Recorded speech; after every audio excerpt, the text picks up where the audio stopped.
नमस्कार, हिमाचल बुलेटिन में आपका स्वागत है। कोरोना के खिलाफ जीतेंगे हम ये लड़ाई, टीका लगाने में ही है सबकी भलाई। 18 वर्ष से अधिक आयु के व्यक्ति टीकाकरण के लिए पंजीकृत करवाएं। पंजीकरण के लिए www.cowin.gov.in अथवा selfregistration.cowin.gov.in पर लॉगिन कर अपना मोबाइल नंबर दर्ज करें। मोबाइल पर प्राप्त OTP नंबर दर्ज करें और सत्यापित करें। फार्म के अनुसार विवरण भरें और स्वयं को पंजीकृत करें। टीकाकरण के उपरांत भी 3 बहुमूल्य नियम अवश्य अपनाएं। हमेशा मास्क पहनें, अपने हाथ साबुन और पानी से नियमित तौर पर अच्छी तरह धोएं, दूसरों से उचित दूरी बनाकर रखें। अब पेश हैं आज के समाचार। मुख्यमंत्री श्री जयराम ठाकुर ने प्रदेश में कोविड-19 महामारी की रोकथाम के लिए आज राजकीय वरिष्ठ माध्यमिक पाठशाला छोटा शिमला कुसुम्पटी में 18 से 44 वर्ष की आयु वर्ग के लोगों के लिए टीकाकरण अभियान का शुभारंभ किया। इस अवसर पर मीडिया से बातचीत करते हुए मुख्यमंत्री ने कहा कि प्रदेश में इस आयु वर्ग के लोगों के टीकाकरण के लिए 213 टीकाकरण केंद्र स्थापित किए गए हैं। मुख्यमंत्री ने कहा कि राज्य वैक्सीन भंडार 1 और क्षेत्रीय वैक्सीन भंडार 2 सहित राज्य में 386 कोल्ड चेन प्वाइंट स्थापित किए गए हैं, जिनके माध्यम से इन टीकों का वितरण किया जा रहा है। उन्होंने कहा कि इलेक्ट्रॉनिक वैक्सीन इंटेलिजेंस नेटवर्क के आधार पर इन कोल्ड चेन प्वाइंट्स की निगरानी की जा रही है। मुख्यमंत्री ने कहा, स्वास्थ्य विभाग वैक्सीन के अभियान को इस कोविड के संकट में बहुत बेहतर ढंग से संचालित कर रहा है। तो वैक्सीन के मामले में हिमाचल पूरे देश भर में पहले स्थान पर है। 31% ऑफ द टोटल पॉपुलेशन का वैक्सीन हमने हिमाचल प्रदेश में अभी तक जो है वो करने में सफलता हासिल की है। सब लोग जो है बहुत मेहनत और लगन के साथ काम कर रहे हैं। अभी तक जो 45+ का जो वैक्सीन का जो अभियान था, जिसमें 21,50,353 वैक्सीन की जो है हमारी डोजेज जो है अभी तक लग चुकी हैं।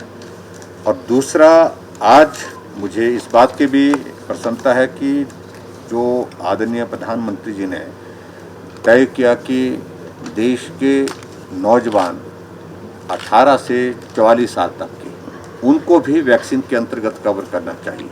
मुझे आज प्रसन्नता है कि हिमाचल प्रदेश में भी आज 18 से 44 साल की आयु के सभी नौजवानों के लिए फेज्ड मैनर में जो हमने प्लान किया है, उसमें वैक्सीन की शुरुआत आज यहाँ से शुरू की है। और उसमें 17 तारीख आज, 17 के बाद 20 और उसके बाद 24 और उसके बाद 27 और उसके बाद 31 तारीख तक जो है इस महीने सेशन जो है इस वैक्सीन के प्लान किए हैं। हर एक दिन में जो है वो ये 213 टोटल जो है हमारी वैक्सीन की जो साइट्स रहेंगी पूरे प्रदेश भर में, और जिसमें एक साइट पर 100 वैक्सीन जो है वो एक दिन में करेंगे। इस प्रकार से इस अभियान को आगे चलाएंगे। 1,07,000 वैक्सीन हमको उपलब्ध हुई है और मैं उम्मीद करता हूं कि इस वैक्सीन लगने के साथ जो हमारी नई जनरेशन है वो सुरक्षित होगी इस वायरस से। मुख्यमंत्री श्री जयराम ठाकुर द्वारा आज 18 से 44 वर्ष आयु वर्ग के लोगों के लिए टीकाकरण अभियान के शुभारंभ के बाद प्रदेश के विभिन्न क्षेत्रों में पात्र व्यक्तियों ने अपना टीकाकरण करवाया। टीकाकरण के पश्चात उन्होंने अपने अनुभव साझा करते हुए कहा, ऊना से हूँ, हिमाचल प्रदेश, एंड आज ही 18+ के लिए वैक्सीन स्टार्ट हुई थी, वैक्सीनेशन।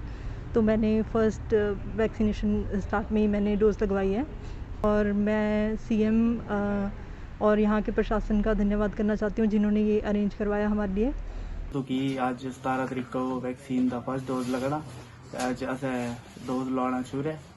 तो इस चीज़ का अपनी हिमाचल सरकार और भारत सरकार का बड़ा शुक्रगुजार है।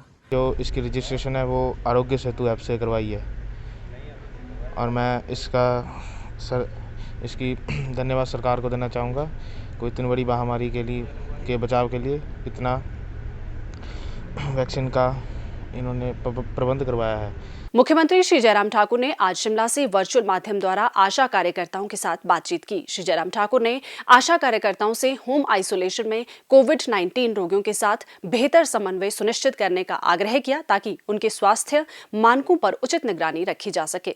श्री जयराम ठाकुर ने कहा कि राज्य में लगभग 90% कोविड-19 रोगी होम आइसोलेशन में हैं और रोगियों तथा स्वास्थ्य विभाग के मध्य समन्वय स्थापित करने में आशा कार्यकर्ताओं की सेतु के रूप में कार्य करने की महत्वपूर्ण महत्वपूर्ण भूमिका है। उन्होंने कहा कि कोविड रोगियों को होम आइसोलेशन से अस्पतालों में स्थानांतरित करने में देरी रोगियों की मृत्यु के प्रमुख कारणों में से एक है।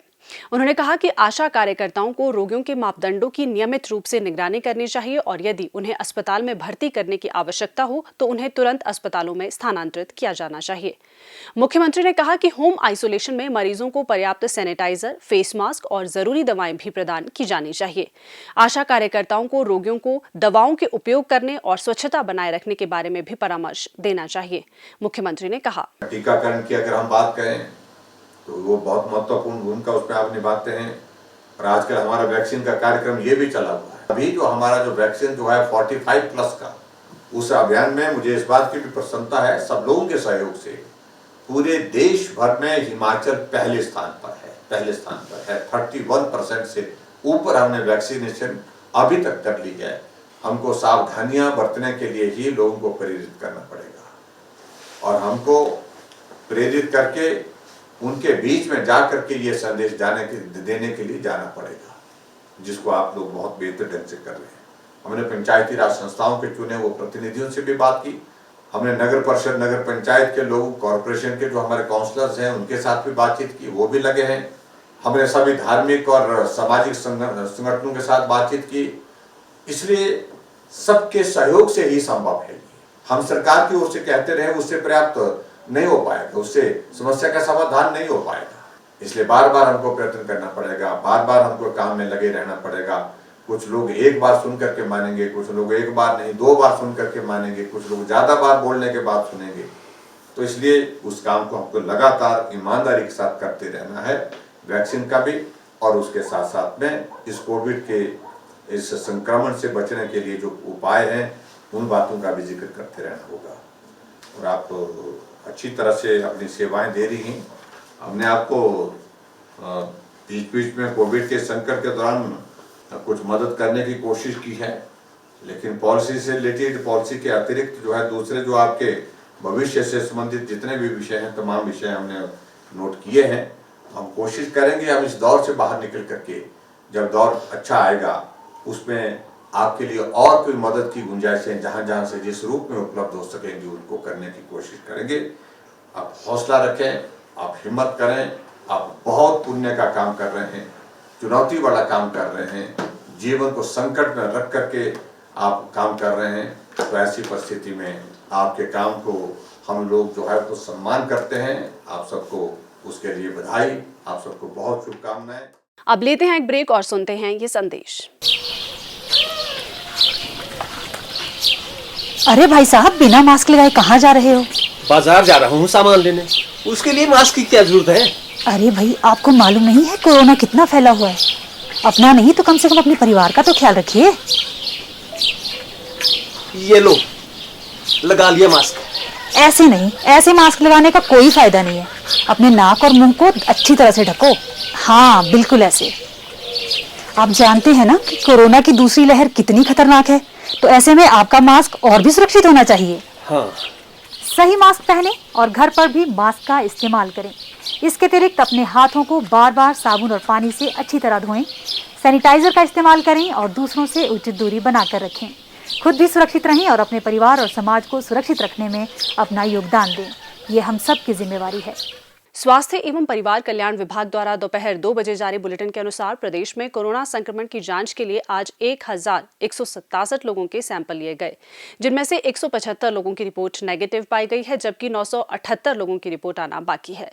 अभी तक 17,34,880 लोगों की जांच की जा चुकी है, जिनमें से 15,71,614 सैंपल की जांच नेगेटिव पाई गई है। प्रदेश में कुल 1,61,072 लोगों में कोरोना वायरस के संक्रमण की पुष्टि हुई है, जिनमें से 1,24,434 लोग इस बीमारी से ठीक हो चुके हैं और 34,258 व्यक्ति उपचाराधीन हैं। हिमाचल बुलेटिन देखने के लिए सब्सक्राइब करें YouTube channel DPR Himachal, follow करें ट्विटर @DPRHP, लाइक करें Facebook page information and public relations department Himachal Pradesh, visit करें वेबसाइट www.himachalpr.gov.in। इस अंक में इतना ही। कल फिर होगी मुलाकात, दीजिए इजाजत, नमस्कार।